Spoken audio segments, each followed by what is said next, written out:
A relação entre a maga e o Horácio está se aclarando. E nessa semana nós tivemos uma mini Rayuela dentro de Rayuela. Você percebeu isso?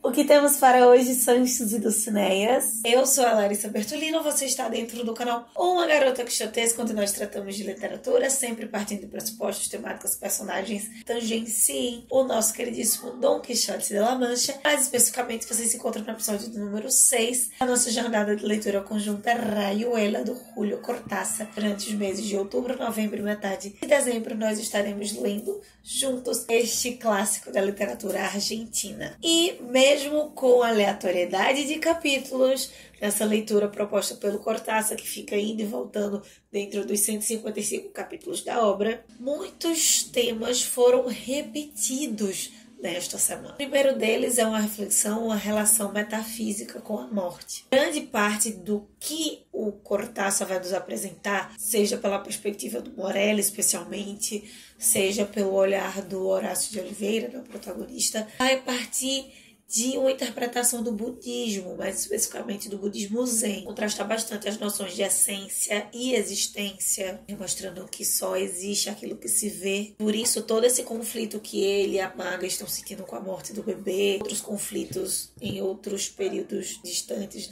anacrônicos da história, vão trazer um pouco desse pensamento existencialista que já é comum no Horácio, mas sob essa visão do budismo, que ele vai mostrar como a dor da verdade seria uma arma que dividiria alma e corpo nessa perspectiva mística, digamos assim, que ele tem. E não simplesmente porque ele está se apoiando muito no budismo, mas por uma característica do Cortázar, inclusive que tem a ver com o binômio do Peter Gay sobre o modernismo, a heresia como forma, é que nos capítulos dessa semana ficou muito mais evidente as críticas que o Cortázar faz à cultura, à civilização, ao pensamento judaico-cristão, especialmente com o catolicismo e os seus paralelos com o budismo, que ele traça quase como negativo positivo, o positivo oriental e o negativo ocidental. E contrastando as perspectivas, criticando o que a perspectiva judaico-cristã apresenta como Deus, como fé, como esperança, perspectiva de morte também nessa interpretação. Tudo isso não é simplesmente uma provocação à toa, independentemente do viés que o seu personagem ou o narrador está utilizando, o Cortázar utiliza um termo muito pertinente, que é imaginar o universo artificialmente. A proposta metaliterária não é só porque está tratando de livros, mas da criação de mundos, de novos pensamentos, de novas perspectivas existenciais. Todas essas influências, talvez a mais direta de todas, exercida pelo budismo zen, é sob a literatura do Morelli.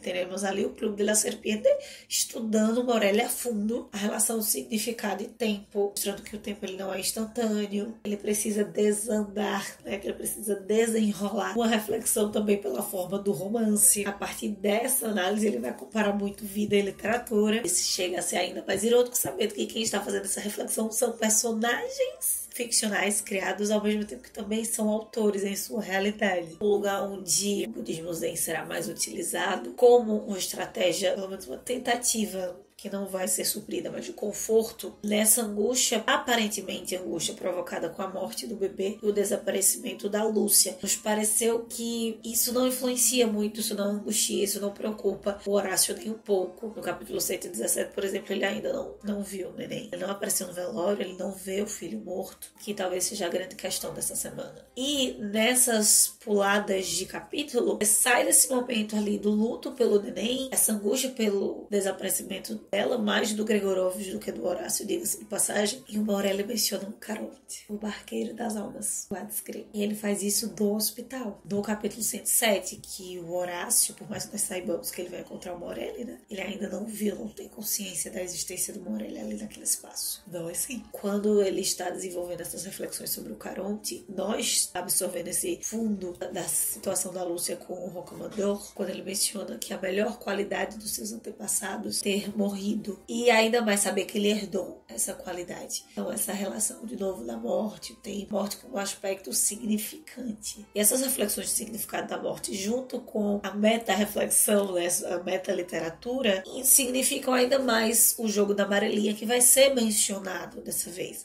Só que quando ele menciona La Rayuela, ele menciona também El Ajedrez. Eu acabei traçando muitos paralelos com outro autor modernista da época que eu amo, um pouco anterior, claro, que é o Miguel de Unamuno, porque o Unamuno vai se utilizar da perspectiva do xadrez, não tão radical quanto o Cortázar, mas para refletir construção literária também. Para mim, isso preparou ainda mais as reflexões ou essa espécie de autorreferência do Morelli. Esse talvez seja o ponto auge em relação ao autor ficcional, né, argentino, que o Morelli também tem textos soltos, como aparentemente está nos apresentando o Cortázar, né, cada capítulo indo e voltando. O Morelli tem capítulos da sua obra ali espalhados que aparentemente também não estão em ordem cronológica. O Morelli também é uma espécie de duplo do Cortázar, não só o Horácio Oliveira. Enquanto ele está tentando organizar indo e voltando nos seus textos, o Horácio está indo e voltando na nossa leitura. Mas ele também o faz na sua cabeça para tentar entender, processar a morte do filho, entender o sumiço da Lúcia. Então a escrita entra aqui como arte. E talvez a chave para esse início de encontro do significado seja a carta que ele lê da Lúcia. Também uma perspectiva metaliterária, apesar de não ser um texto literário.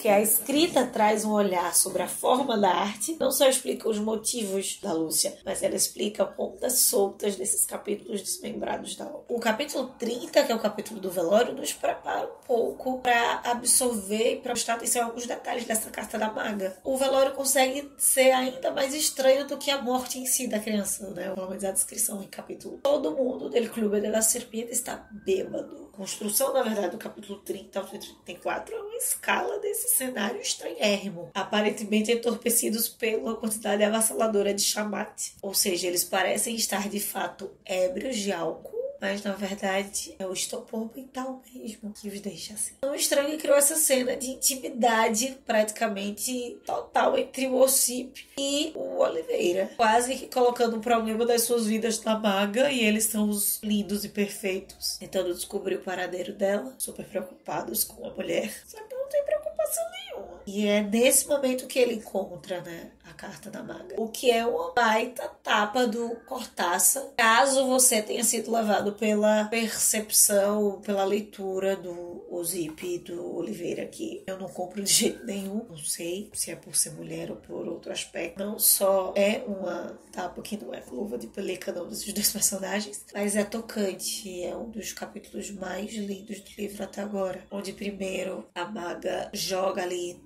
de forma escrita as suas tristezas, conta para o filhinho, que é para ele, de fato, para quem a carta é escrita, o que é que tem acontecido desde então, desde a sua partida, e ela mostra o quanto ela se sente só, o quanto ela não é compreendida.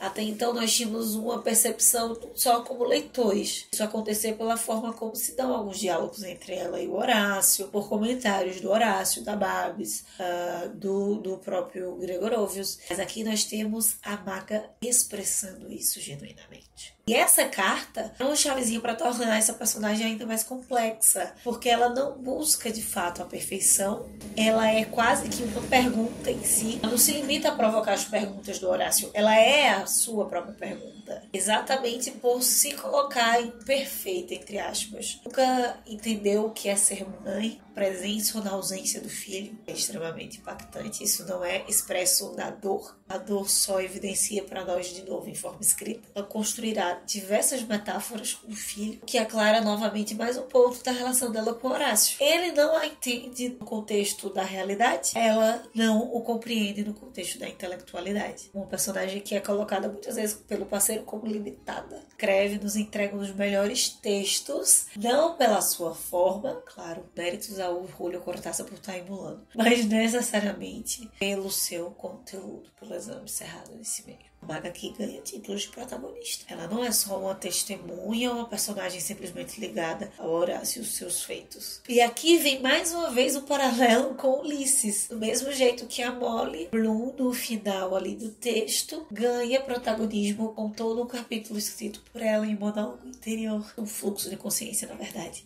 E aqui nós temos uma carta da maga, também dando protagonismo à personagem feminina, à protagonista feminina do texto, através de um fluxo de consciência, de certo modo também. Inclusive, deixo como sugestão aqui para você um texto crítico, análise da obra, mas especialmente dessa parte, As Mulheres que Habitam la Maga de Rayuela. É um texto que saiu em El Espectador e faz alguns paralelos com mulheres reais que o Cortázar se deparou na vida e como elas se revelam ali de certo modo na maga, mas não se limitam a mulheres reais. É um texto, principalmente para quem vai para uma análise mais feminista, psicanalítica da literatura, texto fundamental para entender a maga. Depois de todo isso, né, do auge da semana, que é essa revelação da maga, parece que o Horácio se tocou, mas para mim eu acho que isso foi deixado de propósito, para evidenciar que no final das contas o Horácio só pensa nele mesmo. Ele só se toca, ele só se liga quando na dor da maga, os problemas da maga, quando essa ausência dela começa a afetar ele num nível que ele não consegue mais aguentar, digamos assim. Ele se sente culpado entre muitas aspas. No capítulo 34 mesmo vem essa vontade de quebrar o texto, construir essa mini rayuela em trechos ímpares e pares, que aí nós podemos construir também o nosso roteiro, o nosso tablado, nosso tabuleiro de leitura, como Cortázar faz no seu texto original. Esse texto partido do capítulo 34, junto com a carta da maga, bate de frente ou joga por terra aquilo que o Horácio encheu o peito para dizer que era uma produção medíocre, né? Ou uma leitura medíocre de obras medíocres que a maga tinha, ou de outros escritores que ele julgava como autores medíocres. Essa semana inverteu-se totalmente o jogo, seja literária ou seja sobre a vida, é a leitura do Horácio Oliveira que é medíocre. Então é isso, meus queridos cavaleiros andantes. Este é o nosso comentário da sexta parte de Rayuela. Não faltam sobre esse capítulo da Carta da Maga referências. Eu vou estar deixando aqui alguns na descrição. Não queria mencioná-los todo o vídeo, não ficar extenso. E também eu não me perder da análise, pressão sobre a leitura. Vou estar deixando aqui embaixo na descrição. Nos vemos no @garotoquixotesca. Eu vou compartilhando alguns outros comentários. Vamos aproveitar que essa semana tem feriado e organizar toda a nossa postagem de vídeos. Hoje tá saindo Rayuela, amanhã sai os nossos 5 minutos e voltamos com de fato o episódio da Rayuela dessa semana para voltar à nossa cronologia normal. Enquanto isso, que possamos sair da biblioteca e ver muito além dos banhos de ver. Valeu!